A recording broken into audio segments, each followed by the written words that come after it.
Hello little friends, welcome to our bird adventure. Today we're going to learn about some amazing birds. Are you ready? Let's go. Look at this beautiful bird. This is a robin. Robins have bright red chests and love to sing sweet songs in the morning. Wow! Look at those colors. This is a peacock. Peacocks are known for their big, beautiful tails covered in shiny feathers. Who's that? It's an owl. Owls are special because they can see in the dark. They sleep during the day and come out at night to find food. Look at this tall, pink bird. This is a flamingo. Flamingos love to stand on one leg, and they live near water.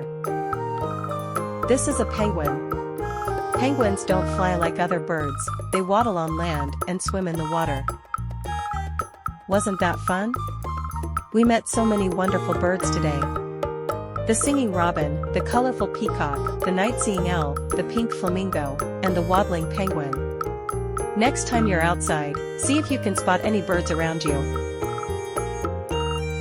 Don't forget to like this video if you enjoyed it, subscribe to our channel for more awesome adventures, and hit the bell icon so you never miss a thing.